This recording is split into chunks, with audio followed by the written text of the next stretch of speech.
अपनी जान की भीख मांगना बंद करो। इस 20 करोड़ का तुम अपने लिए कॉफिन मंगवा लेना। हाँ हाँ, आप जो चाहे वो बोल सकते हैं मालिक, मैं आपकी बात को कैसे काट सकता हूं? गजेंद्र बोला।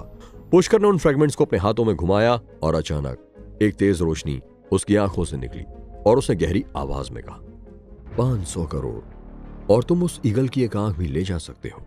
जाओ। 500 करोड़? ठीक है, लेकिन मैं उम्मीद करता हूं कि आप मुझे कम से कम 3 महीने का समय देंगे, क्योंकि ये अमाउंट बहुत बड़ी है। इस वक्त आप ये कार्ड रख लीजिए जिसमें 20 करोड़ है, जिन्हें आप किसी भी वक्त निकाल सकते हैं। गजेंद्र ने इस वक्त हार मान ली थी। ठीक है, लेकिन केवल 3 महीने। और एक बात सुनो, मैं तुम्हारी जान इस बार बख्श रहा हूं, लेकिन अगर तुमने 3 महीने में अपना वादा पूरा नहीं किया तो तुम्हारी फैमिली को इसकी 10 गुना कीमत चुकानी पड़ेगी। पुष्कर की कही हुई ये बात सीधे गजेंद्र के दिल में जा लगी। पुष्कर धीमे से मुस्कुराया, अचानक बोला, मास्टर देवू, जाओ और इस 20 के में से सब ट्रेजर्स कलेक्ट कर लो। हर कोई वहां पुष्कर के लिए ट्रेजर्स कलेक्ट कर रहे थे, लेकिन पुष्कर अपनी जगह बिना हिले डुले उन फ्रेगमेंट्स को अपने हाथ में कसकर पकड़ रखा था। रीइंकार्नेशन डिस्क के फ्रेगमेंट्स इतने सिंपल भी नहीं थे। भले ही वो इन्हें इस वक्त अपने हाथ में पकड़े हुए था, लेकिन उन्हें काबू करने के लिए उसे अपनी पूरी शक्ति का इस्तेमाल करना पड़ रहा था, नहीं तो वो उड़कर कहीं भी जा सकते थे। गजेंद्र ने उस ईगल की आंख ली और पुष्कर को झुककर सलाम किया, लेकिन वो भागते हुए कुछ 100-200 मीटर दूर पहुंचे होंगे कि उन्हें मछुआरों के गांव के वो लोग जो पेड़ों के पीछे छिपे हुए थे। जब वो बड़ा ईगल सबके ऊपर हमला कर रहा था तो ये गांव के लोग तुरंत भागकर पेड़ों के पीछे छुप गए थे। और जब उन्होंने देखा कि गजेंद्र इतनी खूबसूरत और कीमती आंख को लिए हुए आ रहा है, उन्हें समझ में आ गया ये एक ट्रेजर था। मम्मी मम्मी, वो क्रिस्टल की आंख मुझे चाहिए। गांव वालों की भीड़ में शरारती बच्चा टोनी भी वहीं था।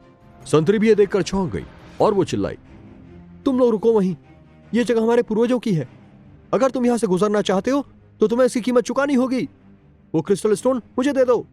भले ही गजेंद्र को पुष्कर के आगे अपना सिर झुकाना पड़ा था, लेकिन इन गांव वालों के लिए उनके मन में कोई इज्जत या डर नहीं था, और वैसे भी उसको अपना गुस्सा निकालने के लिए कोई नहीं मिल रहा था। तो वो गुस्से से चिल्लाया, हटो आगे से। टोनी इस वक्त बहुत गुस्से में था। उसने तुरंत अपना खूंखार कुत्ता छोड़ दिया और चिल्लाया, जाओ। वो छोटा लड़का टोनी, जो कि बहुत ही दुष्ट और खूंखार था, क्योंकि उसके माँ बाप भी पूरे गांव के बदमाश थे, लेकिन जब उसका पाला गजेंद्र जैसे खतरनाक आदमी से पड़ा तो उसे सीधे यमराज के दर्शन हो गए।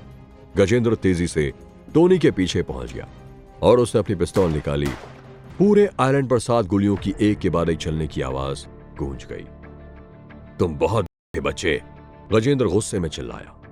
संतरी पागलों की तरह चिल्लाई, लेकिन गजेंद्र ने उसे कई मारी और जमीन पर गिरा दिया। गजेंद्र के बॉडीगार्ड जो पीछे से आ रहे थे और गजेंद्र को खींच कर ले गए।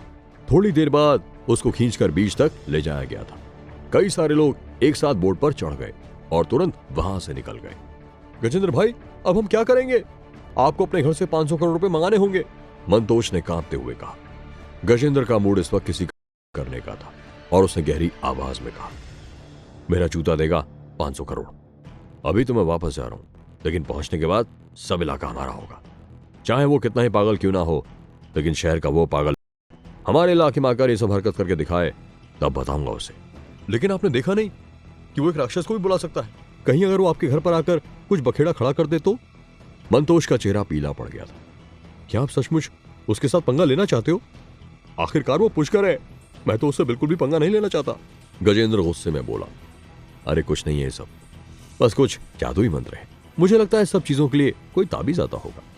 तुम्हें क्या लगता है कि वो पिद्दी सा स्टूडेंट सचमुच इतने बड़े जायंट को बुला सकता है? इससे अच्छा तो ये होगा कि मैं 50 करोड़ में डार्क लिस्ट के लोगों को उसकी सुपारी देकर दूं। अरे 500 करोड़ में तो मैं डार्क लिस्ट के बहुत सारे ताकतवर लोगों को बुला सकता हूं अपने आप को बचाने के लिए। और वैसे भी ये सरकार और कानून का जमाना है, हमारी फैमिली लीगल बिजनेस में भी शामिल है। अगर वो कोर्ट में बोलेगा कि मुझे उसे 500 करोड़ देने हैं तो मैं कह दूंगा कि क्या सबूत है, मैंने कोई स्टैम्प पेपर पर साइन थोड़ा ना किया है। उल्टा मैं उस पर आरोप लगा दूंगा कि उसको मुझे 1000 करोड़ देने हैं, गजेंद्र ने कहा। गजेंद्र की आंखों में गुस्सा और भी ज्यादा बढ़ता गया और उसकी नाव उसे आइलैंड से बहुत तेज स्पीड में दूर ले जाती रही। बॉस, हमने उस बड़े में से लगभग सारे ट्रेजर्स कलेक्ट कर लिए हैं, क्या तुम्हें और भी कुछ चाहिए?